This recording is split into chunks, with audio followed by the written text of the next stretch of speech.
الحمد لله رب العالمين وصلى الله على نبینا محمد و علی آله و صحبه اجمعین. بینندگان عزیز و ارجمند، السلام علیکم و رحمت الله و برکاته. تاکنون با بسیاری از اسماء و صفات زیبا و عالی الله متعال آشنا شدیم. در برنامه امروز هم میپردازیم به یکی دیگر از نامه‌های زیبا و اسماء الحسنای الله متعال، نام مبارک العزیز، یکی از اسماء حسنای الله متعال. این نام در قرآن کریم فراوان ذکر شده. به طور مثال در سوره شعراء الله متعال می فرماید و این ربک لهو العزیز الرحیم. الله متعال و پروردگار تو عزیز و رحیم هست. چندین مورد در سوره شعراء این تعبیر آمده. معنی عزیز و این صیغه که بر وزن فعیل هست دلالت بر مبالغه دارد، یعنی دلالت بر این دارد که الله متعال و آن ذاتی که مسما به نام العزیز هست صفت عزت را به کاملترین وجه و بالاترین منتها دارد، یعنی عزت کامل الله متعال. و این عزت یا صفت العزیز، نام العزیز و صفت عزتی که از این نام گرفته می شود بسیار گسترده و بسیار عظیم هست و معانی و محتوای گسترده ای رو دارد. عزیز به معنی غالب هست. الله عزیز هست به این معنی که غالب هست، چیره هست، سیطره دارد. الله همیشه غالب هست، به هیچ عنوان مغلوب نخواهد شد. الله جلیل هست، بزرگوار و بزرگ مرتبه هست. شریف هست، عالی مقام و بلند رتبه هست. تمام اینها معنی عزیز هست. عزیز به معنی قوی، کسی که قاهر و بالادست هست، کسی بر او غلبه پیدا نمی کند. عزیز یعنی شکست ناپذیر و بی‌نظیر، در عین حال که شکست ناپذیر هست، قدرتمند هست. یعنی این که الله متعال به اندازه قدرت دارد، به اندازه غالب هست و سیطره دارد، به اندازه جلیل و رفیع و عالی مقام هست که هیچ انسانی و هیچ موجودی در حدی نیست که به الله متعال ضرر و زیانی وارد بکند. بلند مرتبه هست، منیع هست، به این معنی که شکست ناپذیر هست و کسی نمیتواند که به الله ضرر و زیانی برساند. عزیز بدین معنی که کسی از الله عزیزتر نیست. تمام عزت و تمام قوت، تمام قهر و غلبه و تمام شکست ناپذیری از آن الله متعال هست. هیچ کسی در این صفات به اندازه الله متعال نیست و این صفت برای الله متعال بسیار گسترده هست.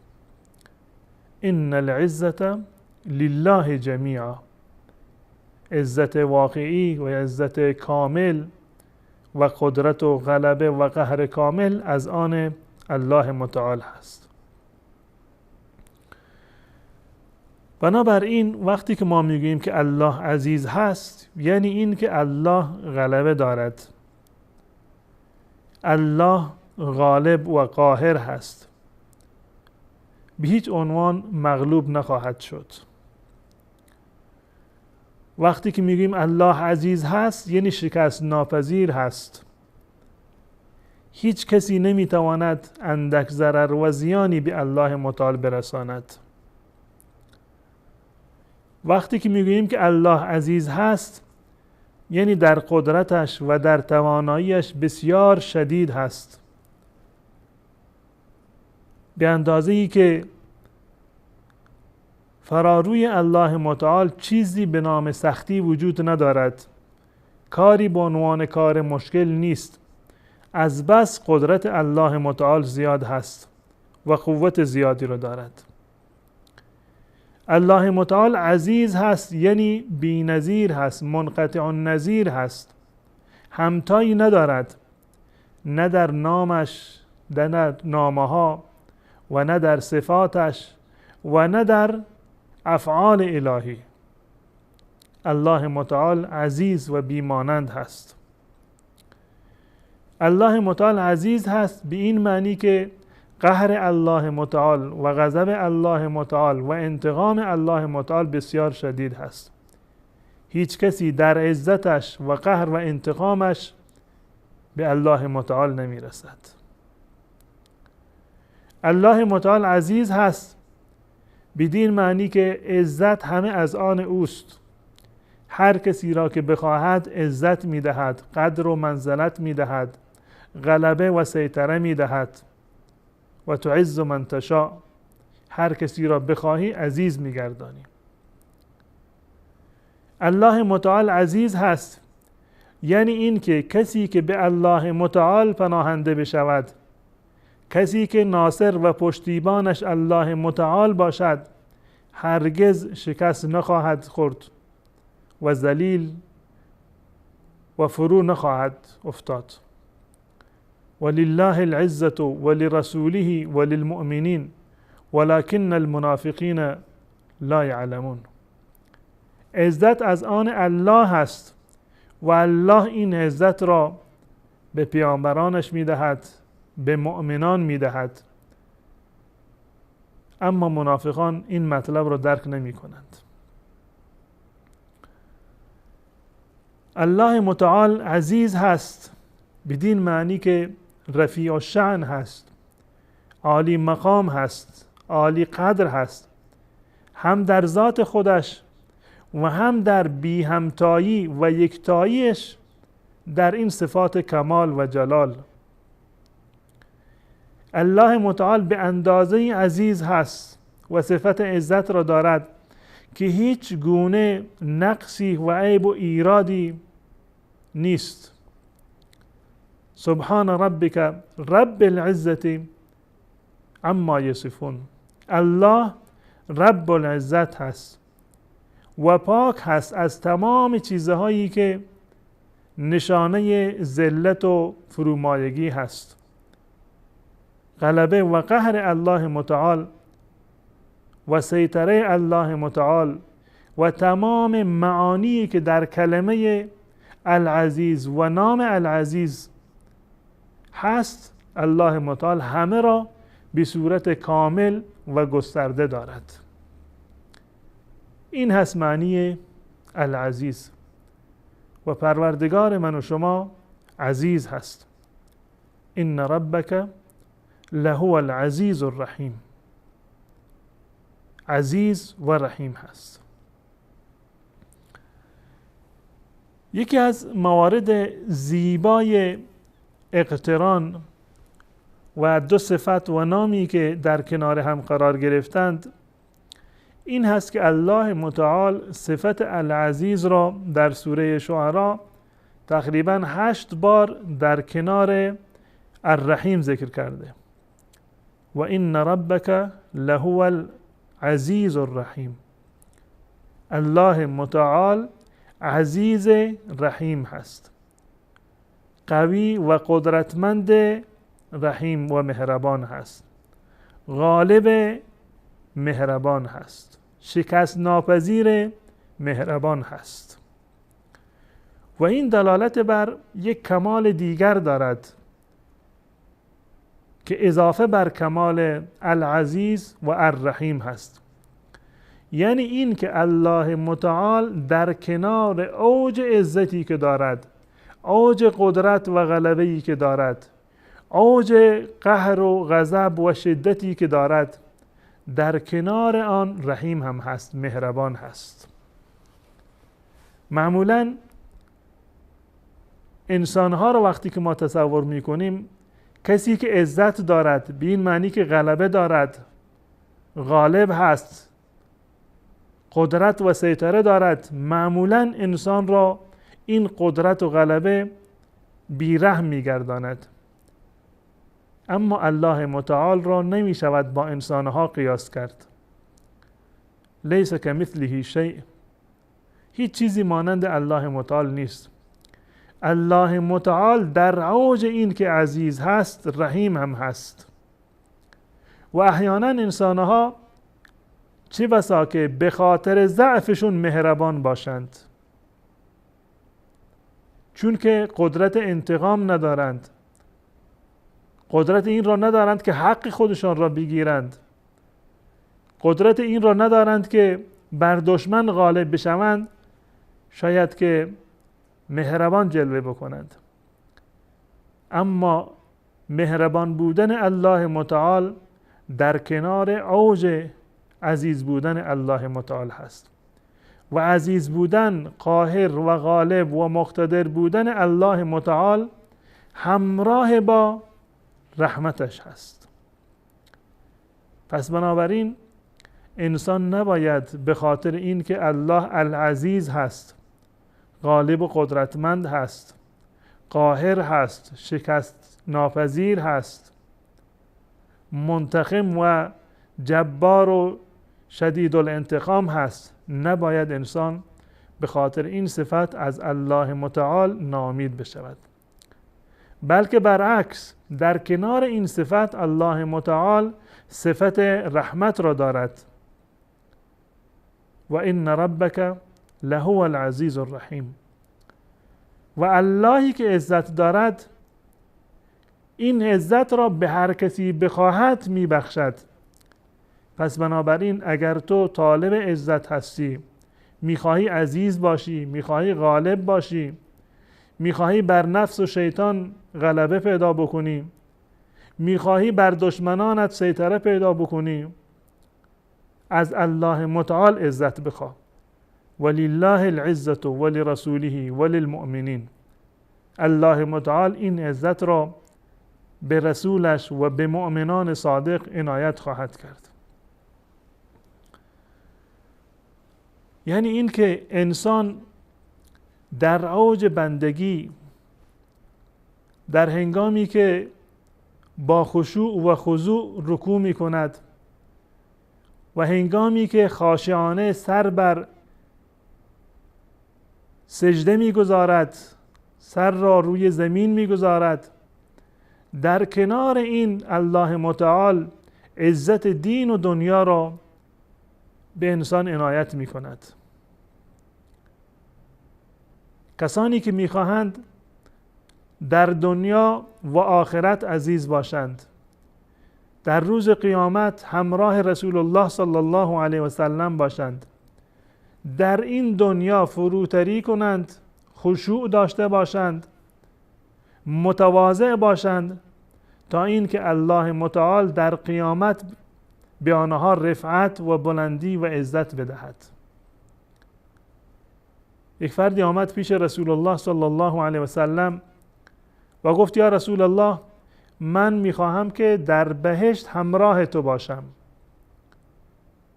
رسول الله صلی الله علیه و سلم فرمودند اعنی علی نفسک بکثرة السجود. پس زیاد سجده کن تا اینکه در قیامت عزیز باشی و همراه من باشی.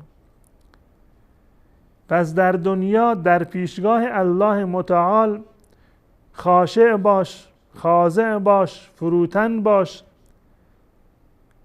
سجده بندگی به جا بیاور تا اینکه در دنیا و آخرت عزیز باشی. و الله متعال به ما دستور داده که در مقابل کسانی که بر ما حق دارند مانند پدر و مادر باید مهربان باشیم، فروتن باشیم.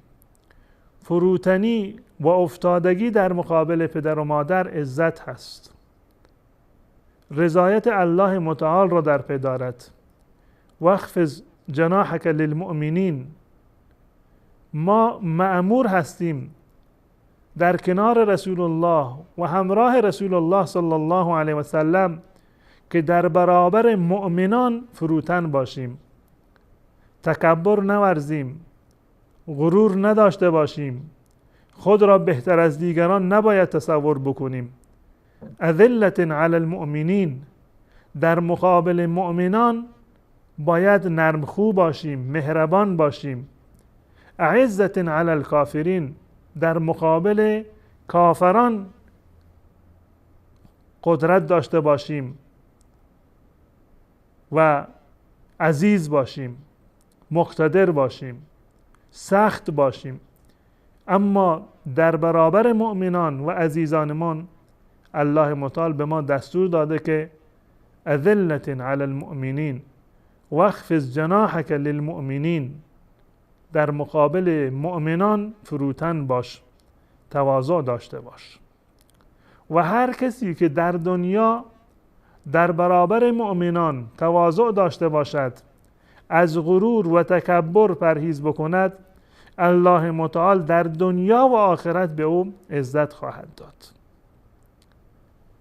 و کسانی که بخواهند در غیر راه طاعت و بندگی الله متعال و از مسیر دیگر بخواهند به عزت برسند، الله متعال آنها را ذلیل خواهد کرد. من تواضع لله رفعه الله. کسانی که به خاطر الله تواضع کنند، فروتنی و افتادگی را انتخاب بکنند، الله متعال آنها را رفعت میدهد، بلندی میدهد. و کسانی که تکبر بورزند، خود را بر دیگران غالب بدانند، بهتر بدانند، و من تکبر وضعه الله، الله متعال به او ذلت خواهد داد. پس بنابراین عزت در اتباع الله و رسول هست. عزت در این هست که تو در پیشگاه الله متعال رکوع و سجود انجام بدهی. عزت در این هست که تو در برابر مؤمنان نرمخو باشی و مهربان باشی. عزت این هست که دست زوری و قهر را بر مستضعفان و ضعیفان بالا نبری. اگر در برابر مؤمنان فروتنی کردی، مطمئن باش که هم در دنیا و هم در آخرت الله متعال به تو عزت خواهد داد. یکی دیگر از مواردی که انسان را عزیز می‌گرداند،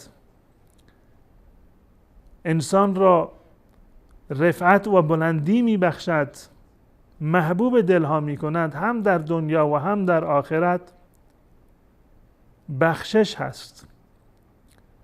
گذشتن، عفو کردن و درگذر کردن از کسانی که در حق شما شاید گناهی رو مرتکب شده باشند، کوتاهی کرده باشند. رسول الله صلی الله علیه و سلم می‌فرماید: و ما زاد الله عبدا بعفو الا عزا. وقتی که یک انسان مسلمانی از برادر مسلمانش در بگذرد، معافش بکند به خاطر کوتاهی که کرده، به خاطر بی احترامی که کرده، اگر معاف بکند، هر کسی که در بگذرد معاف بکند، اهل گذشت و بخشش باشد، الله متعال او را عزیز می‌گرداند. و ما زاد الله عبدا بعفو الا عزا. تو اگر از دیگران عفو داشته باشی، معاف بکنی، درگذر بکنی، مطمئن باش که در چشم دیگران عزیز میشوی. هم در دنیا عزیز خواهی بود در چشم عموم مردم و در دیدگاه آنهایی که از عفو و بخشش تو برخوردار شدند، و هم در روز قیامت الله متعال به خاطر این عفو و بخشندگی تو را عزیز خواهد کرد. امیدوارم که الله متعال تمامی من و شما را در دنیا و آخرت عزیز بگرداند و ما را در آخرت همراه رسول الله صلی الله علیه و سلم به بالاترین عزتی که برای یک مؤمن ممکن هست ما را به آن جایگاه و به آن عزت بلند و والا انشاءالله برساند. و امیدوار هستم که الله متعال در دنیا هم به ما توفیق بدهد که مواردی رو که اسباب عزت هستند آنها را در پیش بگیریم، بر آنها عمل بکنیم تا در دنیا هم در دید مردم و هم در پیشگاه الله متعال انشاءالله عزیز باشیم. تا برنامه دیگر و مطلبی دیگر و نامی دیگر از نامه‌های الله متعال شما را به الله